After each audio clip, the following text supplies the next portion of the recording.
अगर डर नहीं लगता है तो वीडियो को बस आखिरी तक जरूर देखें। आपको डर कैसा है कहते हैं पता चल जाएगा।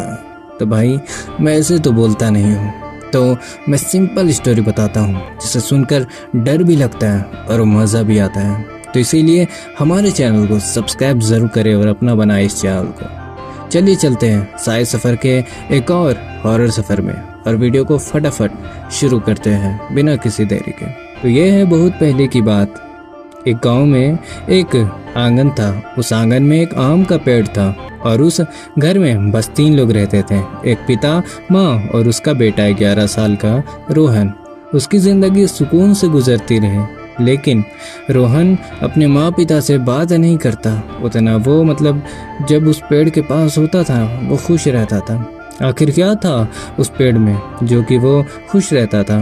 तब हमें पता चलता है कि वो पेड़ उसके पिता ने बचपन में लगाया था और वो इस पेड़ पर जब भी रोहन चढ़ना चाहता है वो नहीं चढ़ पा रहा था और उसके पिता उसे डांट देते हैं, गिर जाएगा तो चोट लग जाएगा। इसलिए आज वो पेड़ को देखकर खुश था क्योंकि उसके दिमाग में कुछ तो प्लान चल रहा था कि इस पेड़ में आज तो चढ़कर रहूँगा जो भी हो जाए।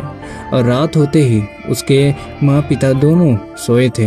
ये बंदा क्या करता है कि अपने कमरे में अपनी कमर में रस्सी बांधता है और पेड़ पर चढ़ जाता है और उस रस्सी को पेड़ के ऊपर एकदम बांध देता है और बैठ जाता है। अगर गिरूँ तो कम से कम रस्सी से तो बच जाऊँ ये सोचकर। और उसने उस रस्सी को अपने कमर पर ऐसा बांधा था ना कि अगर वो खिंचाएगा तो और भी वो टाइट होता चला जाएगा। अब होता क्या है ना कि वो ऊपर ही सो जाता है, ठंडा हवा चल रहा है, मस्त एकदम आराम से सो जाता है। और नींद में आदमी कैसे अचानक कभी कभी उछल जाता है, ऐसे चौंक जाता है। वैसे ही उसके साथ हुआ। अचानक वो चौंक गया, उछल गया, वो नीचे गिर गया। रस्सी जिस तरफ बंधी थी ना उस तरफ ने उल्टे साइड गिरा, तो जिसकी वजह से क्या हुआ, उसके गर्दन में रस्सी लपटा गया, फंस गया। ना इधर जा पा रहा था ना उधर, और ना उसकी आवाज़ निकल रही थी। थोड़ी देर तड़पता रहा और उसकी वहीं मौत हो गई। जिसे बांधा था बचाने के लिए उससे ही उसकी मौत हो गई। सुबह सब उठते हैं, उसके पिता बाहर आते हैं। वो उसे देखकर उसके पैर वहीं जम जाता है। उसे जाकर उतारते हैं। उसकी माँ आती है, वो ज़ोर ज़ोर से चिल्ला कर रो रही थी। गांव के लोग आ जाते हैं, पूरा भीड़ उसके घर में। अब क्या होता है कि दिन में ही उसका क्रियाक्रम कर देते हैं और एक गांव वाला रोहन के पिता को ये सलाह भी देता है कि इस पेड़ को काट दीजिए क्योंकि मैंने सुना है कि पेड़ पे आत्मा बस जाती है और वो बहुत ख़तरनाक होता है। लेकिन रोहन के पिता पूरा गुस्सा हो जाते हैं, मेरा बच्चा है, मर गया है और इसको पेड़ का पड़ा है। सारे गांव वाले मामले को शांत करते हैं और कुछ दिनों बाद रोहन के माता पिता दोनों गांव छोड़कर चले जाते हैं। कहते हैं अब हमारे यहाँ कोई नहीं है। वो तो था अपना घर बेचकर चले जाते हैं और उसे जिसने खरीदा था उसे तो नहीं पता कि यहाँ किसी की मौत भी हुई है। भाई वो लोग पार्टी कर रहे थे एक परिवार के साथ। नॉर्मल तो क्या हुआ कि पूरे घर में रोने की आवाज़ गूंज जाती है भाई। और अब होती है हॉरर कहानी की शुरुआत मेरे भाई। पूरे घर में रोने की आवाज़ गूंजने लगती है, लेकिन सुनाई किसी को नहीं देता, सिर्फ एक को छोड़कर, उस घर का छोटा बेटा साहिल। साहिल को पूरा रोने की आवाज़ सुनाई देती है। वो 12 साल का लड़का था। अब क्या है कि वो देखने जाता है कि रो कौन रहा है। वो देखता है लेकिन उसे पेड़ के पास से आवाज़ आ रहा था। जब उधर वो जाने लगता है उसके पापा उसे रोक देते हैं और उसे कहते हैं चलो ज़्यादा रात हो गया है, जाकर सो जाओ, सुबह उठना भी है। भाई पापा लोग का ही डायलॉग होता है, ठीक है ना। अब क्या हुआ कि वो घर चला जाता है और पिता को कह भी रहा था कि रोने की आवाज़ आ रही है। उसके पिता कहते हैं कहाँ रोने की आवाज़ आ रही है, झूठ बोलेगा तुम। उसे और डांट देते हैं। साहिल अब रूम में जाकर सो जाता है। अब बजते हैं 2। पूरे घर चीख चीख कर कोई रो रहा था। पूरे घर में आवाज़ पूरा गूंज रही थी और ये आवाज़ सब सुनते हैं। सबकी नींद खुल जाती है। अब जो भी गेस्ट आए थे वो तो जा चुके थे। घर में बस साहिल, उसके एक बड़ा भाई और माता पिता बचे थे जो कि वहीं रहने आए थे। साहिल के पिता दौड़कर साहिल के पास जाते हैं और दोनों भाई एक ही जगह सोए थे। वो देखते हैं कि ये तो नहीं रो रहा, फिर रोने की आवाज़ कहाँ से आ रही है। साहिल कहता है मैंने कहा था ना, पापा रोने की आवाज़ आ रही है। उसके पिता सोचते हैं कि मुझे तो नहीं आ रही थी उस वक्त। अब उसकी माँ भी आ जाती है और अब वो चारों साथ में ही सो जाते हैं किसी तरह एक ही कमरे में ऊपर नीचे होकर। और अब सुबह होती है। साहिल के पिता आसपास के लोगों को ये बात बताते हैं। कहते हैं कि रात में बहुत यहाँ मतलब रोने की आवाज़ें आ रही थी उस पेड़ की तरफ से।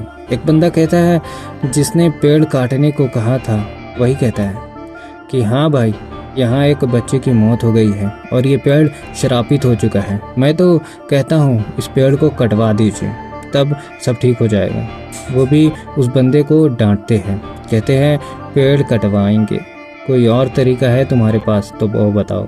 भाई वो भी सोचता है कि जो आता है मुझे डांट कर चला जाता है।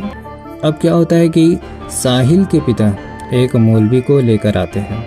मौलवी बता देता है कि ये जो भी बच्चा है वो यहाँ मर गया था और वो दर्द में है। उसका जो भी हिंदू धर्म में होता है क्रियाक्रम हो गया है, लेकिन कुछ चीज़ें जो पंडित ही करेगा तो सही होगा। तो अगर मैं करूं तो उनके दिल को ठेस पहुंच सकता है, क्योंकि लड़का वही धर्म का है। साहिल के पिता कहते हैं ठीक है, कोई पंडित से बात करता हूँ।